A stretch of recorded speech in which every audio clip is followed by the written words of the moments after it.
Hey guys, it's Hoops to Be back with another Bee Swarm Simulator video. Today, guys, well, we're talking poppers. Yeah, we're talking Tide poppers, to be exact. And, well, basically, Onett has released the new endgame blue wand. Yeah, that's right. It's amazing, guys. It's called a Tide popper. Now, Bee Swarm Leaks has showed us a few pictures, and we actually can see some in the Discord as well. So let's go and check it out. So here's a picture of the Tide popper. How cool does that look, guys? Does that look pretty cool for a dipper? Yeah, it's got a big spike on it. I don't know what that's for, but it's crazy insane. And when you're playing in the field, guys, it summons this tide. So we've got this animation that happens now, and that just like goes through the field. Actually, if it hits bubbles as well, it's going to convert more honey to hive. But this is what Onett says. Okay, I'm testing the blue collector for the Tide popper. It's a tool that spawns waves that travels far and pops bubbles. As you pop bubbles, the tool gets faster and the waves get bigger. Every once in a while, it starts spawning huge waves that can hit balloons to grant you buffs. The numbers are placeholders at the moment, as it's hard to balance, but we can see if the mechanics are working. I expect it to be pretty buggy. Wow, that is quite a mouthful, guys. Let's have a look at the description for the pedal wand for some comparison. Collects 5 pollen from 35 patches in 0.7 seconds and boosts it by 60%. Guys. I'm feeling that maybe Onett is going a little bit over the top with these descriptions, but wait, there's more. Detailed description. Every third swing releases a wave of water that collects pollen, pops bubbles, converts a little pollen per bee hit, causes frogs to jump away.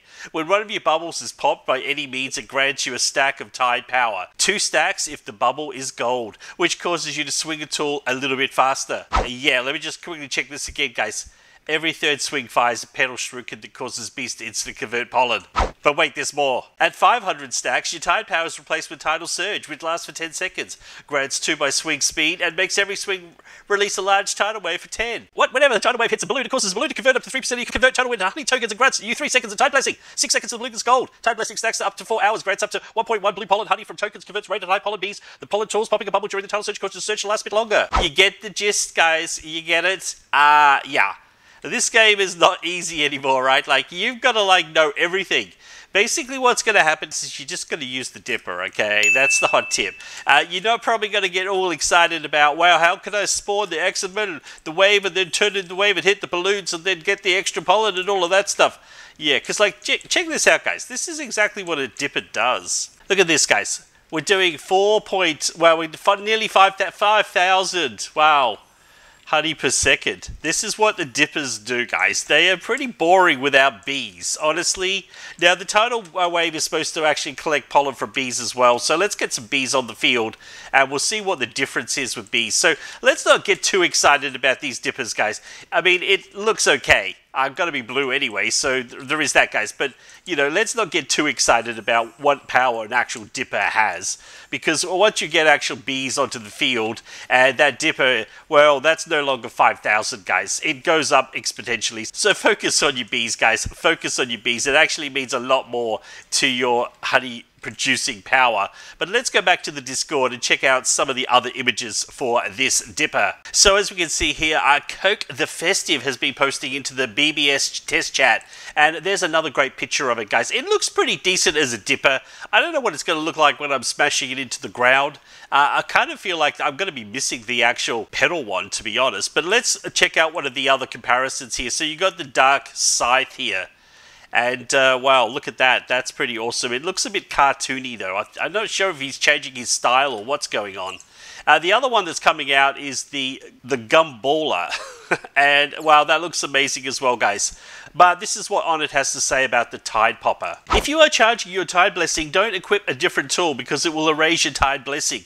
You have to keep the Tide popper on. Wow, okay, so there's that. If it doesn't have traditional stats because it's the swing speed changes and often it sends out waves that collects variable amounts based on the size of the wave. You stack up the Tide power to 500 and trigger the Tidal Surge for 10 seconds, which lets you spawn huge waves. Popping bubbles gives Tide power. Basically just pop bubbles like always. And every 500 bubbles would trigger the Tidal Surge, or 250 gold bubbles, guys. So, wow, you're going to be basically busy. You're going to get more tadpole bees. You're going to need a whole heap of things to happen before your Tide actually happens. So, yeah, that's going to be insane. I'm not sure, guys. I'm not sure about it. I'm going blue. And, well, he also goes on to say this about blue. The blue collector is much better when you're playing active because then you can actually aim at the waves and stuff. Basically what he's meaning there, guys, is other reasons for the multipliers being low on the Tide Popper is that it's being designed for a different play style.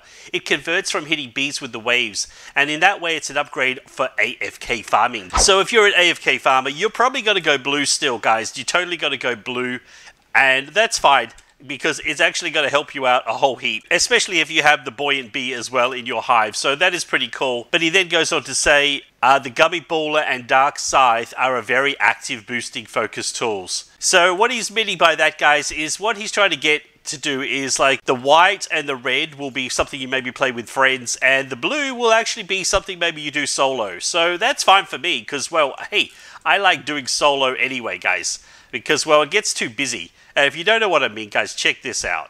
Yeah, this is a classic one from Kirby, guys. Lots of gold bubbles here, lots of frogs, probably a hive of like 50 frogs or something. But yeah, good luck with the precise speed, guys. Good luck with the precise speed trying to get those sniper targets when you've all got this happening.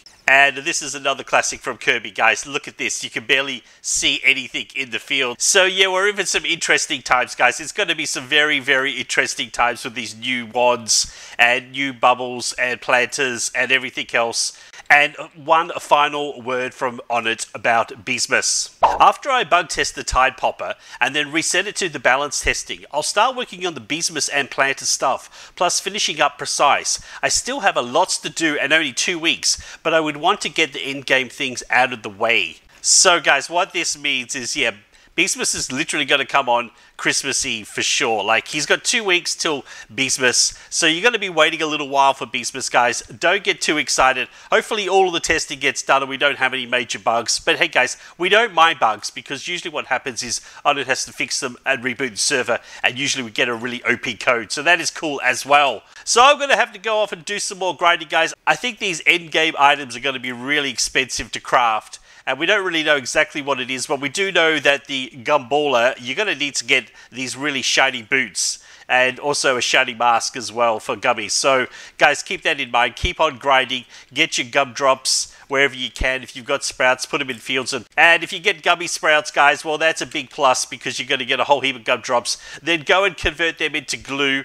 And yeah, you're going to eventually get these boots. But focus on the boots if you really like the Gumballer. The other two, not so much. But guess what, guys? I doubt very much anyone will be able to afford anything anytime soon. Anyway, guys, that's all I've got time for today. Please like and subscribe. And until next time, it's bye for now.